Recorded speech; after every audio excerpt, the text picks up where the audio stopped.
This episode of Hello PhD is sponsored by Promega and listeners like you. Thanks for your support. Oftentimes when things go wrong, it's just it was a bad fit. Think about mentors as kind of like a galaxy. Welcome to Hello PhD, a podcast for scientists and the people who love them. This week, we learned about some tools you can use to choose a research mentor who can support you in grad school and beyond. Stay with us.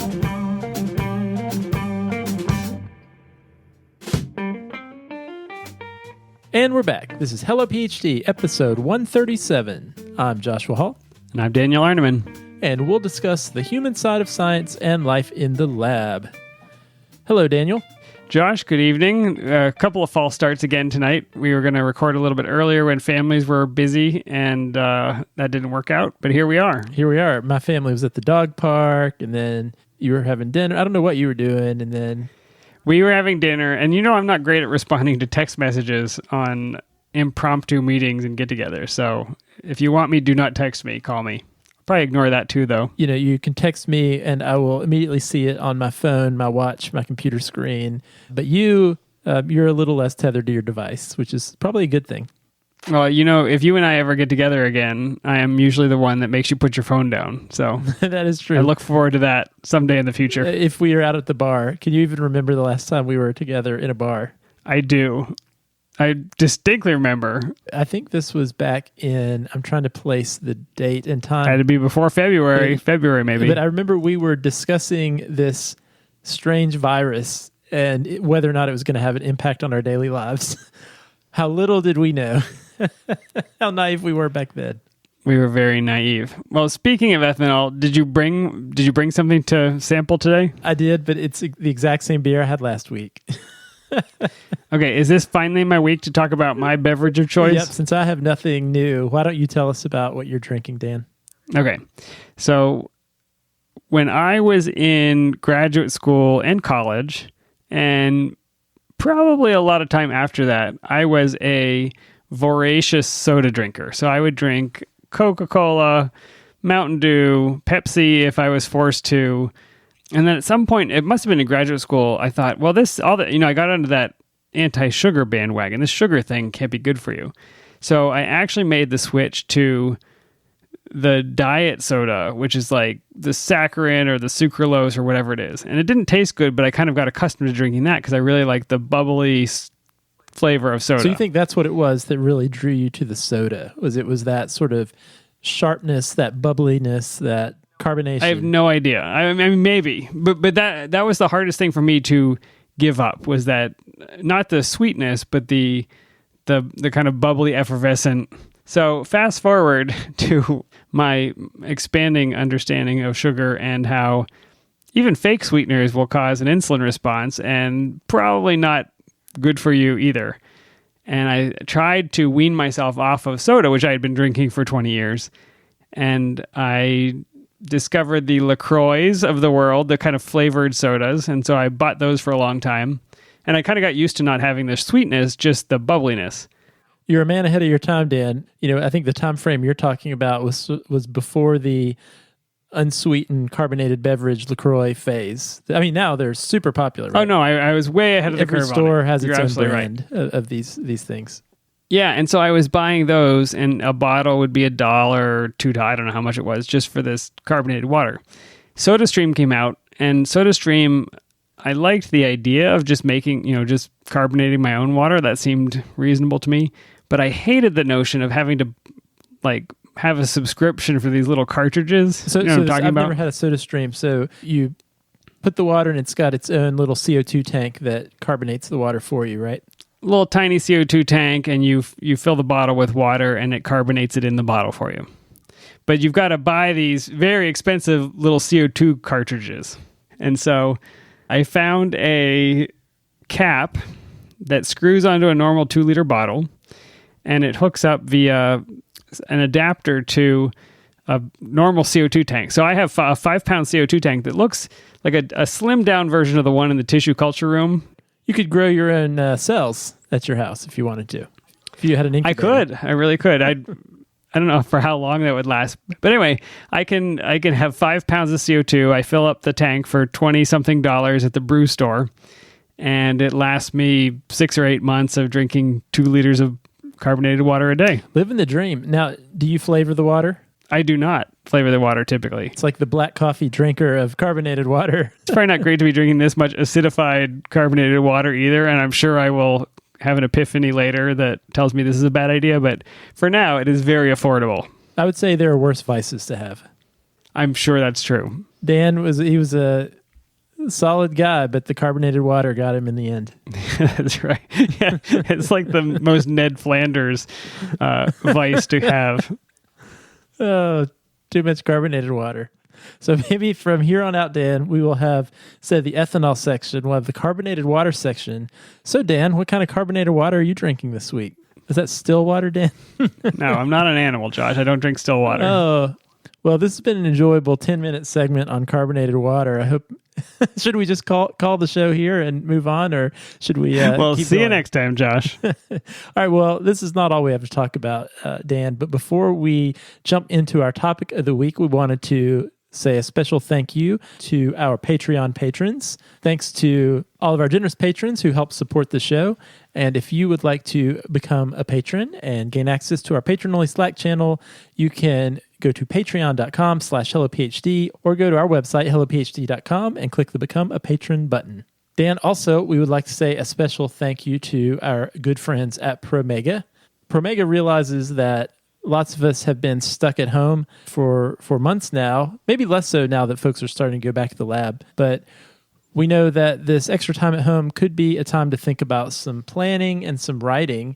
Promega has you covered there. They have recorded a webinar called Writing About Science, Tips and Tricks for Communicating Your Research.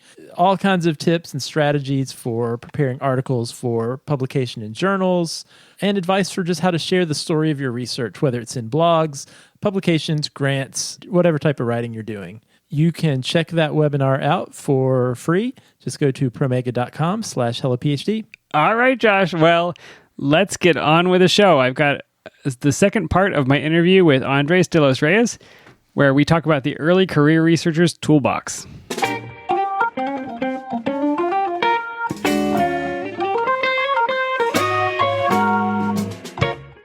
Josh, you'll recall back in episode 135, I interviewed Andres de los Reyes. He is a professor of clinical psychology, and he wrote this great book for PhD students and trainees, Early Career Researchers Toolbox. And at that time, we talked about what it means to be what he calls an emerging academic. He compares it to this idea of emerging adulthood, where you're taking on all of these new skills and abilities, and it's all happening. It's a time of rapid transition and rapid learning. We talked about why it's so hard to learn those skills that you need, because people are not really sharing what you need to know while you need to know it. And we talked about why every scientist has this list of hidden failures that actually makes it seem like they have an unattainable position in the world, because you never see when they fail, you only see when they succeed. And so I encourage everybody to go back, check out episode 135 if you haven't heard that yet. But his book covers a few sections, and the first one of them is all about mentorship. And so we had the time to really dive deep into the idea of what a mentor should be and how you can know out of the list of professors at the university you're applying to, this particular person or that particular person are going to be a good mentor for you. That sounds like an extremely important topic, and I'm looking forward to hearing about it. So let's jump in. I am joined today by author and professor Andres de los Reyes. Welcome to the show. Happy to be here. Thanks so much for having me on. I'd love to talk about the book is organized around these 3 core questions, these 3 themes, and I'm going to try to get you to agree to come back to talk about all of them and give them their due course. But I'll just go ahead and read them here, and then I'd like to dive into the first one a little bit. Question number 1, and this is something that an emerging academic needs to be able to answer by the time they finish their training. Where do you fit within academia, and what burning question drives your work? We're gonna come back to that in a second. On the path to publishing your work, how do you respond to reviews of your work? And that's really around the peer review process. And then finally, how do you connect pieces of your work to build a research program? And that one is totally loaded to the idea that I need to build a research program. I think feels scary. It feels true. And the book has a lot of advice on that. If we get back to that first question, where do you fit within academia and what burning question drives your work? That is a question that it helps to ask maybe even before you start a graduate program, or when should we be answering that? Great question. I think it should be a question you start asking yourself before you even start. And it helps. One way that I've tried to make this question come to life to people is to think about mentors as kind of like a galaxy of stars and planets and solar systems that exist within a universe of scientific work that's linked to what the mentor does. Right? So, all of us, if we're doing this job right, are publishing papers, getting grants, but they should have some kind of theme connected with each other. You're not doing them all together. You're doing many times in a serial fashion. And they should have some coherent structure to them. If you think about mentors that way, then it's easier to sort of make concrete the secrets to their success. If a mentor is doing it right, the center of their galaxy is a question or a point of curiosity that influences the whole of their work. Why do people harm themselves? What's the best way to reduce risk for COVID-19? Good question. So yeah, good question. And science progresses insofar as the people who tackling suicide and self-injury, tackling the pandemic are driven by a core. Beyond that question, then other things flow from that. What's your answer to that question? Why do people harm themselves? What's the answer to the pandemic question? How do we reduce risk for COVID-19? Well, that's kind of like a framework, a theoretical framework. The theoretical framework is kind of like a gravitational force that pulls the star into other objects in the system. The planets in that system are kind of like great examples of how you test your framework. And that's one of the key driving metaphors of the book, because if a mentor is a galaxy and the galaxy is formed of these different components, then a student in that galaxy is kind of one of those solar systems. And so that doesn't mean that your job as a student is from the get-go is to build a solar system from scratch and plan it out years in advance. Your mentor didn't do that. None of us figured this out for ourselves from the very beginning, but to the degree that at some point, once you've produced enough pieces of work, to the degree that you can find organization in that system, I think then it becomes a little easier to communicate what you do to other people. And what it implies is that as a student choosing a mentor, choosing to step into this part of the universe, it's going to influence where I end up in 5 or 10 or 15 years, because I'm being gravitationally pulled by these other related stars in my galaxy, and I'm probably not going to spin fully out of that region of the universe into something totally different. And so if that burning question is boring to me or not something I don't even want to know the answer to, I probably don't want to get into that part of the universe, because I'm going to be rotating around that area and interacting with those other stars and planets. Yeah. So I'm really glad you used the word influence, because being embedded in a scholarly galaxy doesn't dictate what you do after, right? So the galaxy you train in is really the place where you learn how to do the science. You learn how to pursue questions. You learn how to build thematic connections among your ideas and the concrete examples of how you pursue those ideas. But then afterwards, if you wind up being a scientist, it's going to be up to you to build your own galaxy and start helping people create solar systems within that galaxy. Is that galaxy going to sit right next to your mentor's galaxy? It might. Might it spin off to another place? That's also possible too. That's the great thing about this job, is that you just get so much agency to do what you want to do. And if you look through the careers of successful researchers, what you'll often find is over time, they started off with their galaxy in one place. And after a while, they hovered to new places. They link up to galaxies that didn't even sit in the same place when they started. It's just a lot of fun. Constant motion. Constant motion. This notion of a burning question that maybe my mentor has, and that is something that I am trying to develop as an emerging academic for myself, to answer that question for myself. Do you find that that's pretty easy for early academics to know what their burning question is going to be? Or is it a trial and error or some level of mindfulness? How do they find that? It's hard. I tell my students, I didn't really really hone in on what my question was till I was a few years on the job. Right? I didn't have this figured out when I was looking for work. At best, I gave some people an idea of what I was interested in. And in some ways, I kind of think of these, of my work in professional development as kind of making it so I reduce the timelines that emerging academics now have to where they come to realize things, the important things, well before I did. You're not recommending waiting.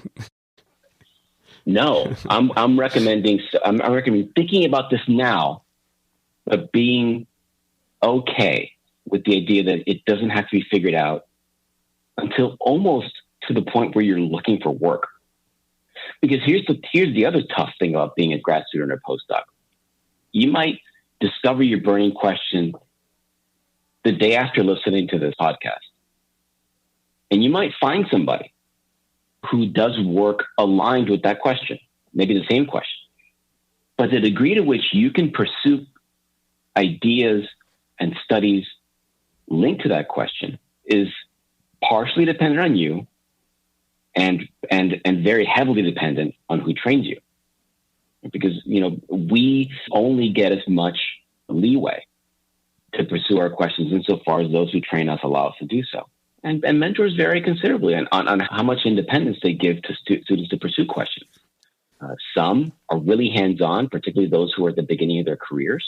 They have to build their own agenda. They have to get their galaxy noticed. And oftentimes what that means is that they're really looking for students who have burning questions that look very much like theirs. You can contrast that with the opposite end of this continuum, this people who are mentors who are more hands-off. Usually that's a more experienced mentor, somebody who's been in the field for a long time. They got nothing left to prove. And those are usually the kinds of mentors who are okay with their students taking risks, with their students pursuing questions that look very different from this. In some respects, the more established investigators might be on the lookout for somebody with burning questions that look nothing like theirs, because they want to get into that area.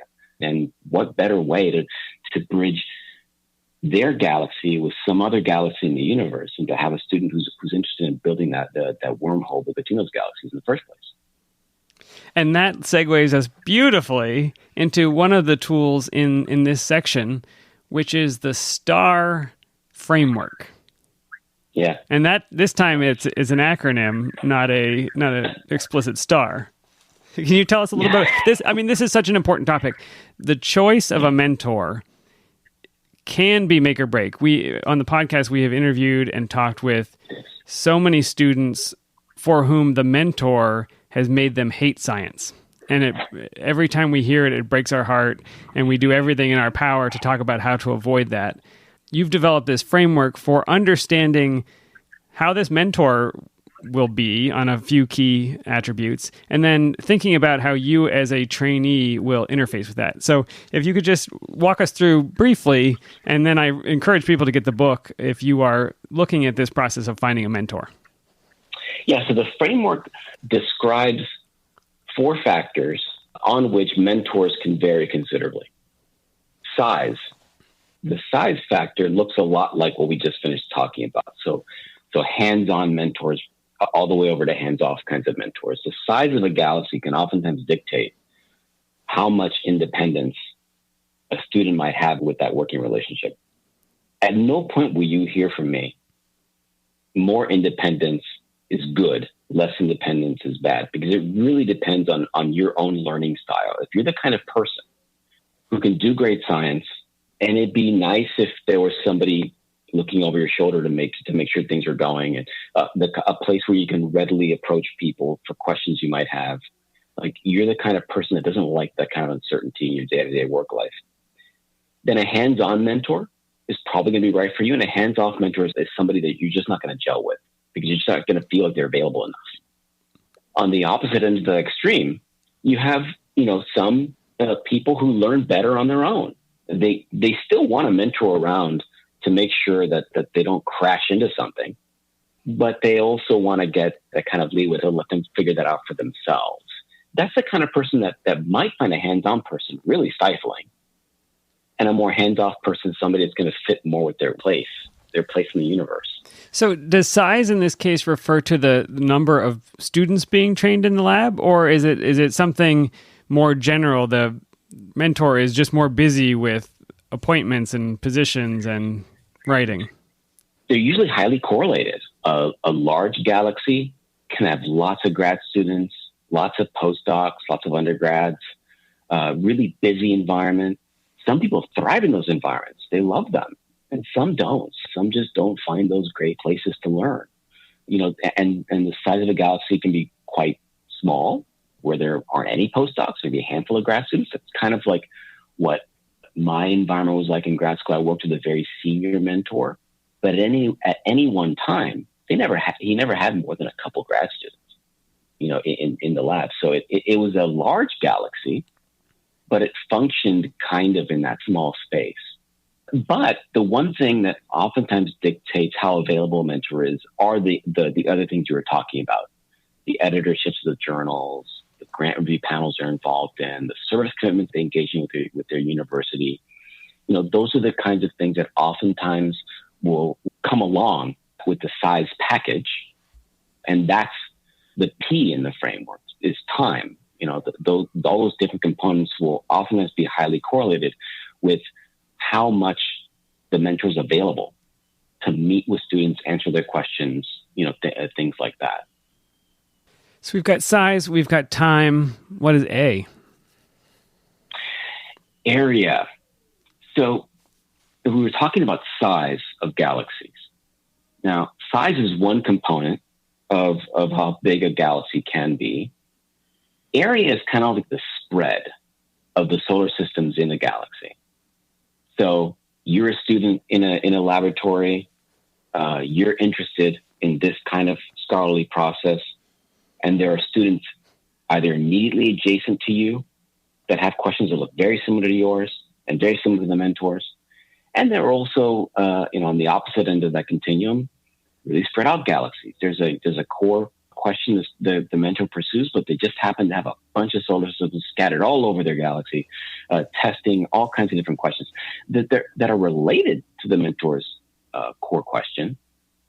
But there's a lot of leeway students have with pursuing adjacent questions in farther out. In each of these circumstances, a galaxy can produce a great scientist. And it's just a question of figuring out where you fit in that. Do you like being involved in teams where everyone is in it for the same kinds of ends? Alternatively, do you like being in those places where questions are just shooting out everywhere? And you like those because they give you excuses to learn new things that you just don't know.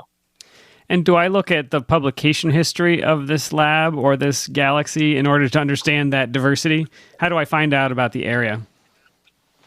Great question. So I think a lot of it has to do with, so when we're looking for grad programs, we're looking for mentors, the process looks so different than any other time you've considered joining something. The process looks very different than the decision-making points you made when you were choosing an undergrad institution. There you're looking at class size, maybe the prestige of the institution, things like that. And those kinds of things usually fall by the wayside when you look for grad school mentors or postdoctoral mentors.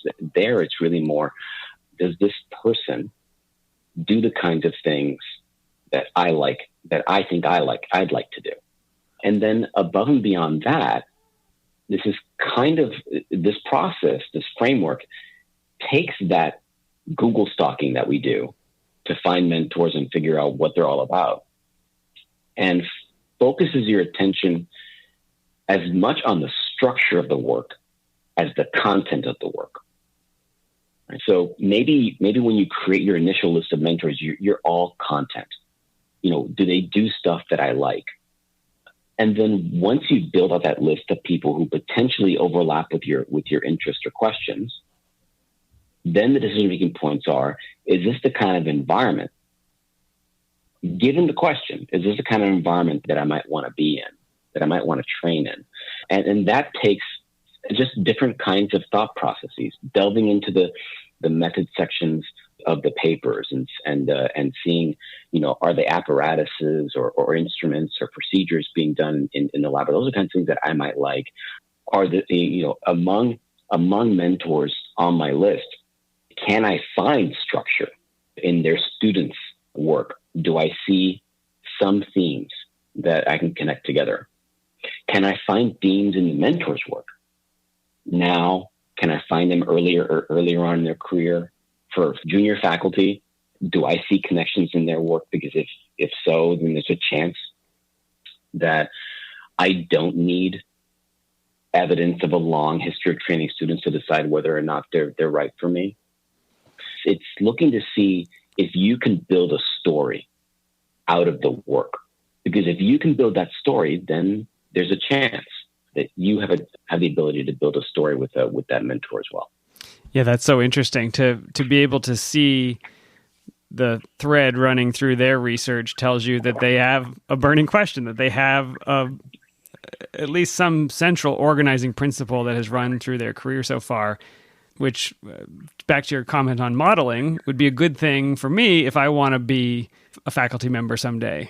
And I think you do a great job in the book of describing what that committee is going to look for when they are interviewing you to be a faculty member. And I encourage people who are at that stage to pick that up. We have one letter left, R. I don't think we've covered it. STA. Yeah, we haven't. Resources. So mentors, and it's important to keep in mind that these things are not mutually exclusive for each other. They're highly interdependent. Beyond all the other kinds of factors that feel intangible, there are elements embedded in mentors' galaxies that are part and parcel of what they're able to provide to students in the way of instruments to carry out the work, in funding to cover their training so that they don't have to take on a TA-ship or some other kind of resource to fuel their training. So there's the tangible things that are available to students to pursue their work. Resources are also kind of intangible too. So a mentor might not have the apparatus that you're working on or the access to patient populations if you do work in the healthcare space. But they might have trained a bunch of students. They might have this gigantic network of former students who you can go to for advice on the next steps in your career. An example from my own work, I still remember I was in town for an interview, one of my job interviews for my first job.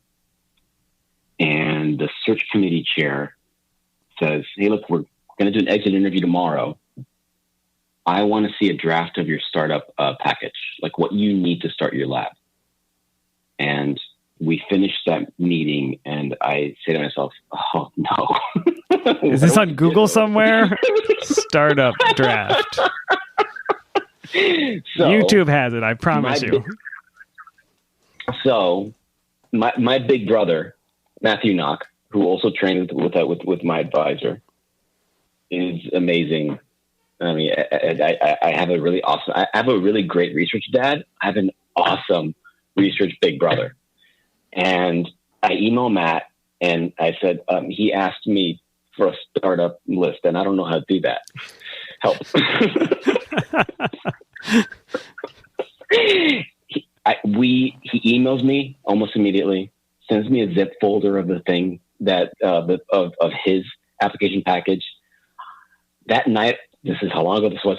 That night, we were on the phone at like 10:30 at Kinko's.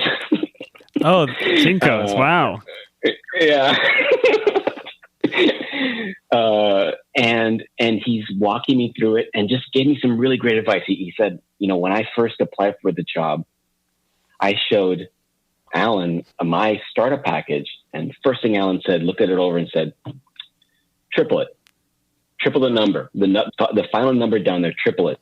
And what Matt learned, and what I learned through Matt, was this idea that, well, first we get no practice on how to do any of these things before we're asked to do them. We're caught off guard like I was.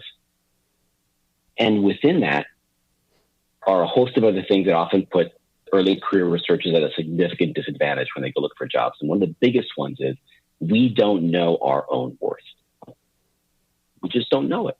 And we would tend to be conservative, I think, right?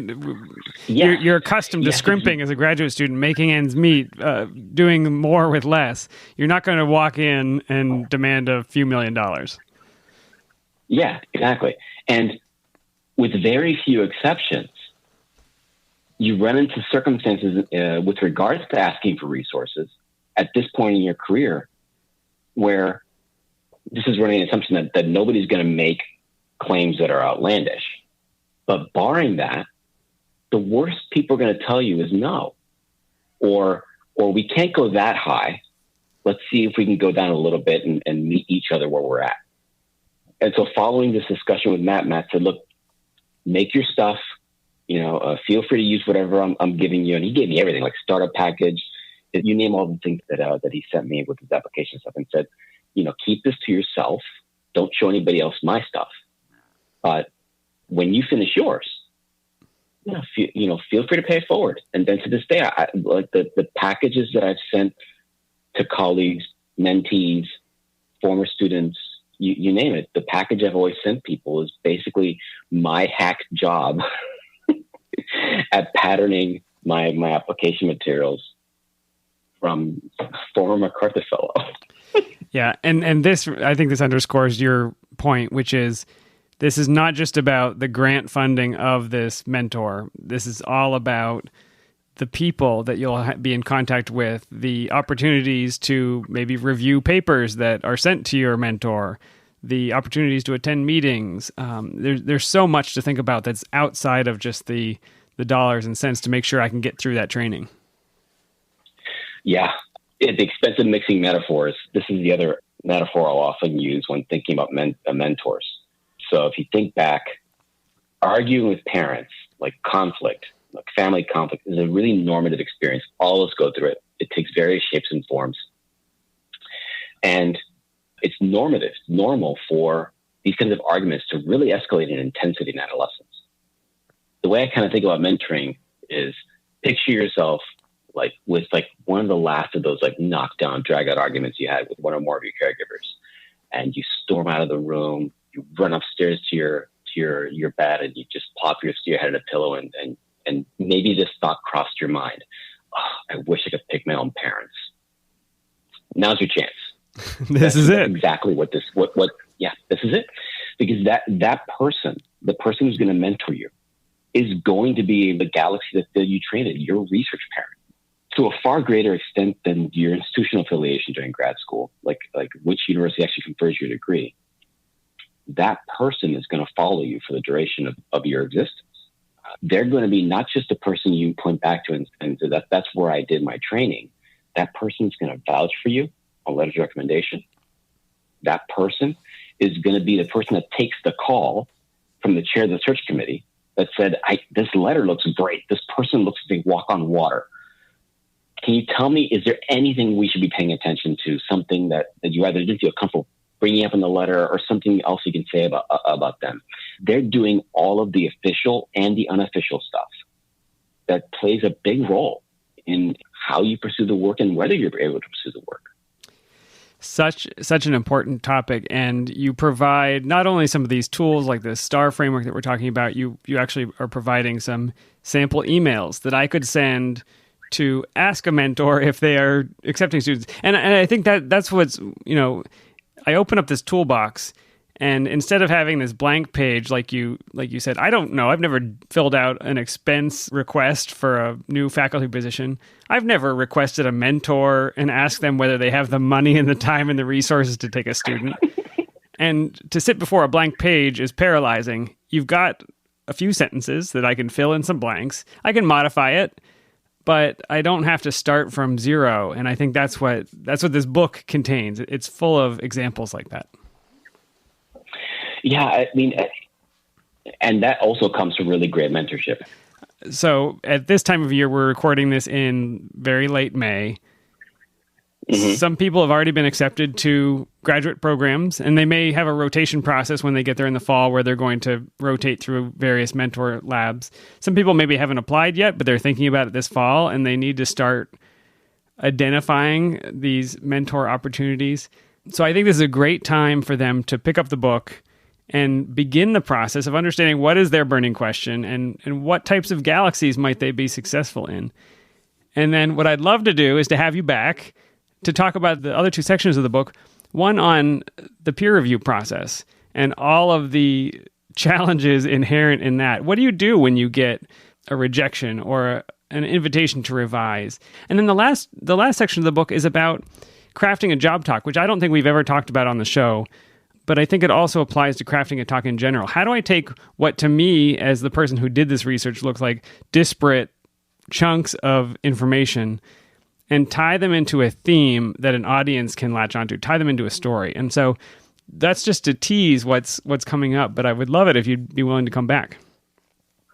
I'd love to come back. The job talk piece is a lot of fun to talk about, in part because the answer to the question, it's when in Rome. Go look where great stories are told. And it just so happens that great stories are told in film. You are a movie buff. That comes across very clearly in the book. Thank you so much for being here, and we look forward to talking to you again. How can people get in touch with you if they'd like to, and where can they find your book? Sure. So books available on Amazon, on bookshop.com, Book Depository, Barnes & Noble, or, basically any place where you can buy books online. And they can feel free to reach me at my email, adlr@umd.edu. And I'm also on Twitter. My handle is at JCCAP_editor. Well, that is excellent. Thanks again for taking the time, and stay safe out there.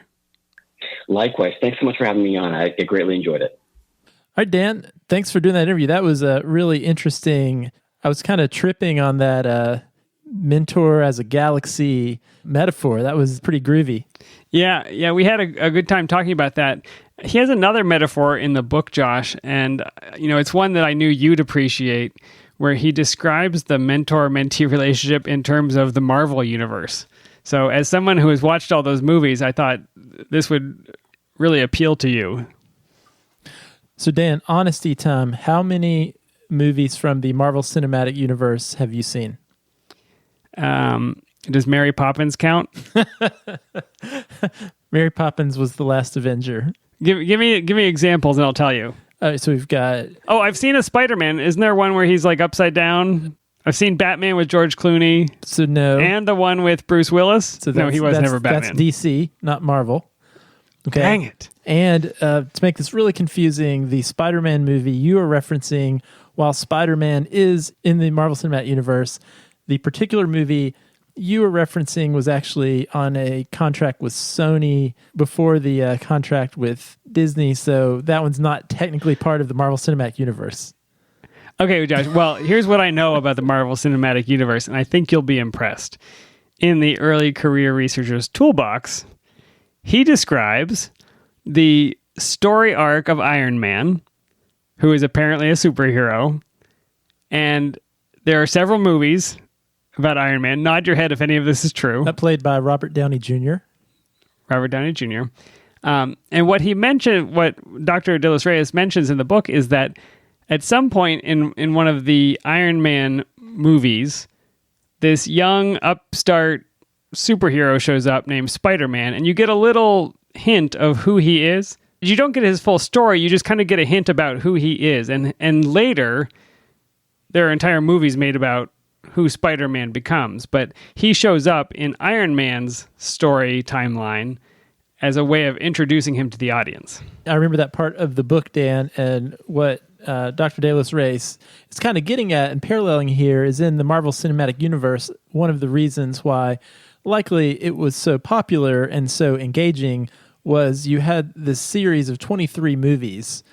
And Dan, even though you are completely unindoctrinated, you could sit down and watch any one of those movies and enjoy it as a standalone piece of work, right? However, people who really dove into the entire cinematic universe, you find that entire 23 movie series really forms a story arc taken together. And part of it is exactly what you mentioned.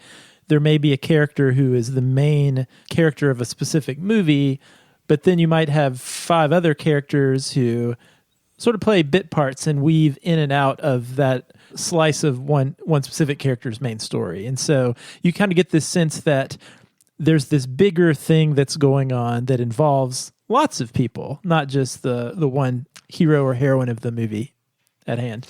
Yeah, and if I could tie this back to its source, the reason we're talking about this in terms of mentorship, Dr. De Los Reyes writes, within the Marvel Cinematic Universe, the relationship between Spider-Man and Iron Man reveals a textbook metaphor for the relationship between an emerging academic and their mentor. Although Spider-Man does not begin his tenure in the Marvel Cinematic Universe with a suite of his own films, he still gets involved in a larger story. Along the way, he gets a lot of help from his mentor Iron Man to begin developing the ability to tell his own stories. That's how every emerging academic starts out. That's how all of our research programs emerge. We all begin embedded in our mentor's story. And that was the thing that really stood out to me, Josh. It is hard for me to imagine how, as a new graduate student, I am supposed to hold my place in the universe of science and how I am supposed to come up with a research program, whatever the heck that is. I don't even know how to do a PCR maybe when I get in. Hopefully you've done some summer research. But the idea is that you start out your career as a part in an existing story, and over time you earn your right to tell your own story. You earn your right to have your own science, your own research program. And Dan, I'm just thinking about my own experience and the very first mentor that I had as an undergraduate researcher. And I've talked about this on the show before, but in a lot of ways, I would say he was the most influential mentor that I had in my research life, even though maybe because of the fact I was a complete novice and knew nothing at the time when I came across his path. But even though my time working in his lab was much shorter than that of other mentors I had later on during graduate school or postdoc, I can unequivocally say that it had the biggest impact on me. And once my time in those labs came to an end, it's not like that mentor suddenly exits your story, right? They might weave back in and out at various times later on when you've grown as a scientist. One of the things that stood out to me that he said that I really agree with is that there's not a one-size-fits-all. It's not like there's a correct size of lab, a correct style of lab. But one of the things he mentioned was talking about independence, for example. There's not a situation where being in a lab where you're going to be more independent is good or less independent is bad. It really depends on you and depends on what you want from a mentor and what you need at that given time. You may even change over time. And, I really think working with lots of students and observing lots of mentor-mentee matches, some of those matches are good and some of those matches are bad. And oftentimes when things go wrong, it's not that the advisor or the student were objectively bad. It's just it was a bad fit. Now, there are a few mentors out there who are categorically bad across the board, but a lot of times it really is just a bad match. I had an experience that I remember very distinctly as a new graduate student doing rotations. One of my rotations was in a lab that was, I think, more famous. This PI had made some important discoveries maybe 10 or 15 years earlier, and he was now doing a lot of traveling, super nice person, but his lab was run by the lab manager, and I worked under a postdoc at the time, and the postdoc was also extraordinarily busy. And so as a new student working in a microscopy lab where I really did not want to break anything, I remember spending a lot of time waiting. Could you help me with this? Oh, yeah. I might have time this afternoon. Okay. And I'd wait till the afternoon, and the postdoc would still be busy. And, okay, maybe tomorrow. Okay, let's do it tomorrow. And the postdoc would still be busy. And I was new enough that I didn't take the initiative to find somebody else to help me do the things I needed to do. And maybe there wasn't somebody else. But I remember not getting much done in that process because I needed the hand-holding. I needed the guidance. And that was a lab set up for churning out postdocs who had their own ideas, who had their own experience, and needed to just have the cover of a famous scientist. And contrast that with what I needed as a graduate student, which was a little bit more hands-on training or questions that I could answer with the skills I already had, things like that. So I think it would have been a great lab for me at a different time in my career, but at that moment, it was not a good fit, and I didn't end up joining that lab. Yeah, I mean, that was great self-reflection of you, Dan, to recognize that. I mean, can you imagine if, and I've seen students make this mistake, can you imagine if you, at that time, as a first-year grad student, would have said, I feel more comfortable in this one lab, and I think there are some things that aren't ideal, but man, the opportunity to work in this really famous lab where, they're churning out covers of Cell like every few months. It's tempting. I mean, imagine what your grad school experience might have been like in that environment. Not that it was perfect in the other environment either, but... No. It was not easy no matter what happens, but I think, that wouldn't have been a good training environment for me at that moment. In my experience, Dan, sort of highlights a different aspect of this, and maybe similar to you in grad school when I was doing lab rotations, similar thing. I rotated in a really big, high-profile lab, and it just didn't feel like a good fit for me, and so I ended up joining a lab that was smaller, where I felt more comfortable. I was going to get more hands-on mentorship. But then at the time that I was transitioning to a postdoc lab, that's not necessarily what I wanted anymore. I actually wanted an environment where I could be really independent. I was going to have a lot of freedom to make my own decisions and guide my own experiments and push them in the direction I wanted. And so I sought out a lab of someone who was much more established, was much more open to me carving out my own research ideas. That would have been a terrible, overwhelming fit for me as a graduate student, but things can also change as you change as a researcher and advance in your career. But I think the key is being aware of who you are at that moment and what you need. Yeah, it makes so much sense. And in the book, it is a toolbox. He has worksheets for you to understand both your star preferences and what that mentor can provide. And then a lot of guidance on some of the random issues that you get into in choosing a mentor. So what if you are the first or the last student to go through a lab? That's something that people go through, and it has its own considerations. What if you need mentorship from more than one type of mentor? Maybe you have interests in more than one, what he would call a galaxy. I would say that is most everyone who needs that. It's most everyone, that's right. And we've heard that from some of our interviews with people who successfully made it through. They found other mentors in addition to their principal investigator. What if you are in a lab that is inhospitable and you need to get out? These are some of the questions that he is talking about in this section, and I think it will ring very true for a lot of listeners.